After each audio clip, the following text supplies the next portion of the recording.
Hello friends.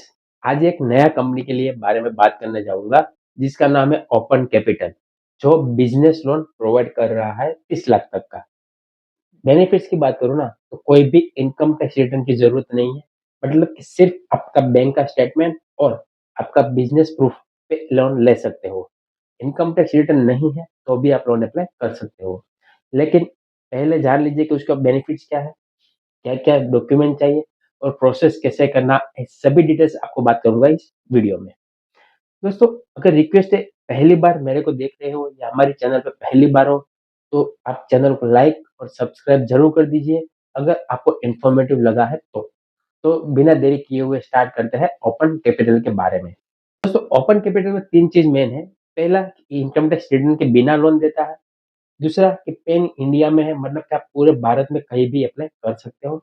और तीसरा benefit है कि आप डिजिटल अप्लाई करना है, आपको कोई ब्रांच में विजिट करने या फिजिकल डॉक्यूमेंट करने की जरूरत नहीं है। 100% डिजिटल प्रोसेस है। तो ये जो मेन 3 फीचर्स है जिसकी वजह से ओपन कैपिटल फेमस है। तो ओपन कैपिटल आपको 30 लाख तक का लोन देता है, लेकिन उसमें कंडीशंस है कि 2 लाख तक का आपको लोन लेना है। 2 लाख तक के लोन ले रहे हो तो उसमें कोई विजिट नहीं आएगी। 7.5 लाख तक का लोन लेना है तो आपको सेविंग अकाउंट पे ले सकते हो। सेविंग अकाउंट है तो 7.5 लाख से ज़्यादा नहीं ले सकते हो। लेकिन करंट अकाउंट की बात करूँ ना दोस्तों, तो करंट अकाउंट है तो फर्म के नाम पे होना चाहिए। अगर आपका पर्सनल नाम से करंट अकाउंट है तो लोन रिड्यूस हो सकती है।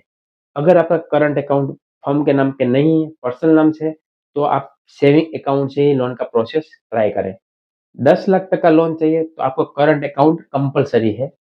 30 लाख के लिए लोन के लिए आपका 2 साल पुराना जीएसटी या कोई बिजनेस प्रूफ रिक्वायरमेंट है, जो 2 साल कंटिन्यूटी दिखाते हैं। तो 2 साल के पुराना कोई प्रूफ है तो ही आप 30 लाख तक का एलिजिबिलिटी बन सकते हो। अगर आप 50 लाख का लोन चाहिए तो आप जीएसटी 3B रिटर्न पे भी ले सकते हो। तो ये जो मेन फीचर्स है, कुछ केसेस में ऐसा है, बहुत अच्छा टर्नओवर है, बैंकिंग भी अच्छा है, बिजनेस प्रूफ भी पुराना है, तो आप 50 लाख तक का भी जा सकते हो। और डिपेंड ऑन वेरी करता है कि आपका प्रोफाइल कैसा है उसी बेस पे। लेकिन 30 लाख का लोन आप आसानी से ले सकते हो। मैंने जो क्राइटेरिया बताया, 1 लाख, 7.5 लाख, 10 लाख और 30 लाख, उसी बेस पे आप अप्लाई कर सकते हो। यहाँ पे बात करते हैं बिजनेस प्रूफ। बिजनेस प्रूफ में क्या क्या चीज आ रही है, तो बिजनेस प्रूफ में बात करूँ तो उद्यम उद्यम जो है सभी मैंडेटरी है। आप लोन 1 लाख का लो, 10 लाख का लो या 30 लाख का लो, उद्यम मैंडेटरी है। जैसे हमारी लाइफ में आधार कार्ड मैंडेटरी है, चाहे आपकी एज 10 साल हो या 18 साल हो या 58 साल हो। जैसे आधार कार्ड मैंडेटरी है, ऐसे ही बिजनेस लोन लेने के लिए आपको उद्यम कंपलसरी है। कोई भी कंपनी से कोई भी लोन ले रहे हो, बिजनेस लोन की बात कर रहा हूँ, तो मैंडेटरी है उद्यम। उद्यम तो कंपलसरी है, लेकिन उसके साथ दूसरा प्रूफ चाहिए, बिजनेस प्रूफ, जिसमें आता है जीएसटी है, फूड लाइसेंस है, एफडीआई लाइसेंस है, इंपोर्ट एक्सपोर्ट कोड का लाइसेंस है, एसएसआई है। अदरवाइज आपका कोई भी बिजनेस है, जो भी सेक्टर में बिजनेस है, उसका कोई भी लाइसेंस, गवर्नमेंट रिलेटेड लाइसेंस होना चाहिए, वो भी डिजिटली प्रिंटेड होना चाहिए। मैन्युअली हैंड राइटिंग किए हुआ बिजनेस प्रूफ अलाउड नहीं करते हैं। डिजिटल बिजनेस प्रूफ होना चाहिए जो ऑनलाइन वेरीफाई हो सके। ऐसे कोई भी बिजनेस प्रूफ है तो आप अप्लाई कर सकते हो। अब बात करते हैं इंडस्ट्री कि कौन कौन सी इंडस्ट्री वाले लोग जो है लोन अप्लाई करते हो।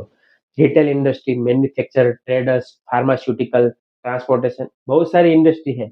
जो भी बिजनेस है वहां पे आप अप्लाई कर सकते हो। आगे भी मैंने बताया था कि अगर आपका करंट अकाउंट है तो फर्म के नाम पे ही होना चाहिए। अगर पर्सनल नाम से करंट अकाउंट है ना, तो अप्लाई मत करें, तो आप सेविंग अकाउंट पे ही अप्लाई करना पड़ेगा। पर्सनल नाम से करंट अकाउंट है और अप्लाई करेंगे तो बन सकता है कि एप्लीकेशन बाद में प्रॉब्लम या रिजेक्ट हो सकती है। फर्म के नाम पे हो तो ही अप्लाई करना है, अदरवाइज आप सेविंग अकाउंट पे जा सकते हो। दूसरी चीज, अगर आप 7.5 लाख से ज्यादा लोन की जरूरत है और अप्लाई कर रहे हो, अप्लाई आ रहे हैं, एलिजिबिलिटी आपकी 7.5 लाख से ज्यादा आ रही है, तो वहां पे करंट अकाउंट कंपलसरी है। पर मान लीजिए जब आप ऑनलाइन अप्लाई कर रहे हो तो आपकी approval as per bank statement आपको 12 लाख दिखा रहा है। लेकिन वहाँ पे आपको ध्यान रखना पड़ेगा कि अगर आपके पास करंट अकाउंट नहीं है फर्म के नाम का, तो आप 7.5 लाख तक का ही लोन सिलेक्ट करके आगे करना है, कि बाद में आपका डिले प्रोसेस ना हो।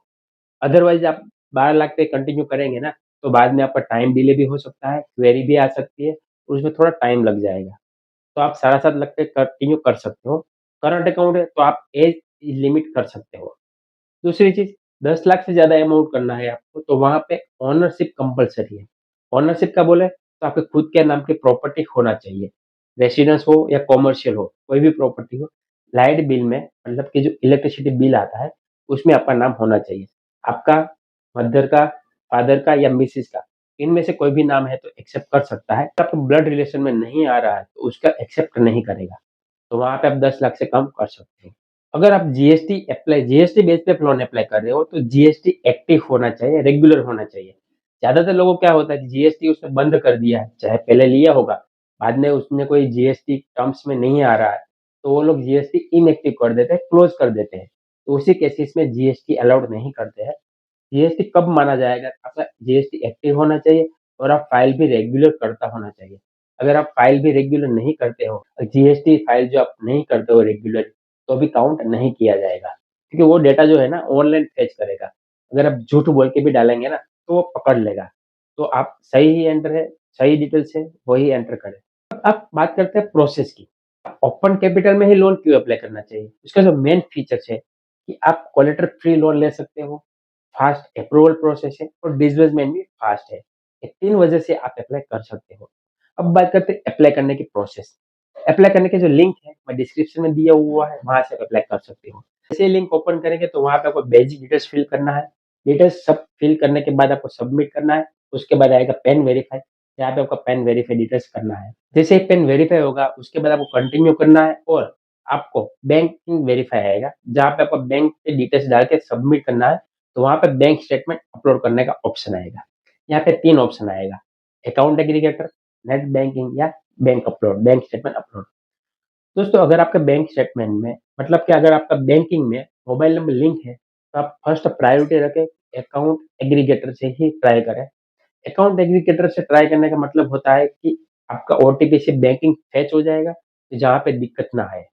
अगर आप वो एक्सेप्ट नहीं है, कुछ बैंकिंग में एक्सेप्ट नहीं होता है, तो वहाँ पे आप नेट बैंकिंग का ऑप्शन चूज़ करते हो। अगर वो भी नहीं है, तो आप बैंक स्टेटमेंट अपलोड कर सकते हो।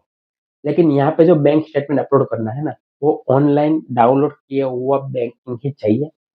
आप फ़ोटो खींच के पीडीएफ बना के या बैंक में से स्टाफ से आपने मेल करवाया, वो फाइल एक्सेप्ट नहीं करेगा। अगर आपने बैंक स्टेटमेंट ओरिजिनल फाइल है, अगर पासवर्ड के साथ है, तो पासवर्ड वाले ही फाइल अपलोड करना है। आप फाइल को कन्वर्ट करके भी अपलोड करेंगे ना, तो केस आपका रिजेक्ट हो सकता है। तो आप ओरिजिनल फाइल जो है, वो भी इंटरनेट बैंकिंग से या अपने एप्लीकेशन से जो रिक्वेस्ट करते हो स्टेटमेंट की और आपको जो ईमेल आता है स्टेटमेंट, वो ही स्टेटमेंट कंसीडर करेगा। वो स्टेटमेंट आपको अपलोड करके कंटिन्यू करना है। उसके बाद आप बैंक स्टेटमेंट एनालिसिस होगा। वैसे ही वहाँ पे ही आपको अप्रूव्ड अमाउंट दिखा जाएगा कि आपकी लोन अमाउंट कितनी अप्रूव्ड है, एज़ पर बैंकिंग। जो अमाउंट दिख रहा है, उससे आपको आगे की जर्नी करना है। जैसे ही आप कंटिन्यू करेंगे, तो वहाँ पे आपको बेसिक केवाईसी डॉक्यूमेंट्स अपलोड करना है। उसके बाद बिज़नेस प्रूफ और उद्यम आधार जो है, वो आपको अपलोड करना है। उसके बाद आपको ऑटो डेबिट करना है, जिसमें से आपका बैंक का ईएमआई, आपके लोन जो लिया है, उसका ईएमआई कटेगा। मतलब कि जो आपने बैंक स्टेटमेंट अपलोड किया है, उसी बैंक की डिटेल्स डाल सकते हो। ऑटो डेबिट करना है, जिसमें से आप डेबिट कार्ड या इंटरनेट बैंकिंग से कर सकते हो। वो सक्सेसफुल होने के बाद आपकी प्रोफाइल सबमिट हो जाएगी। उसके बाद की जो प्रोसेस है वो अंडर रिव्यू में जाएगा और ओपन कैपिटल की टीम आपकी प्रोफाइल चेक करेगा। उसके बाद आपको कॉल भी आएगा प्रोसेस के लिए, अगर एलिजिबिलिटी है तो। क्या प्रोसीजर है वो सब कुछ आपको कॉल पे भी बताया जाएगा। तो टीम जो है पूरी सपोर्टिव है, पूरा आपको फ़ॉलो-अप लेती है और आप उसको फ़ॉलो-अप करेंगे तो आप इज़िली 3 या 4 दिन के अंदर आपकी लोन डिसबर्स हो जाएगी। तो ये था जनरल प्रोसेस ओपन कैपिटल के बारे में। आपको ऐसी अगर कोई क्वेरी आ रही है तो आप हमें कमेंट कर सकते हो। अगर ऐसी कोई नया कंपनी के बारे में जानना चाहते हो तो आप हमें कमेंट ज़रूर करें। उसी कंपनी के लिए हम पूरा डेडिकेटेड वीडियो बनाएँगे। मिलते हैं नए कंपनी के साथ, तब तक धन्यवाद। जय हिंद, जय भारत।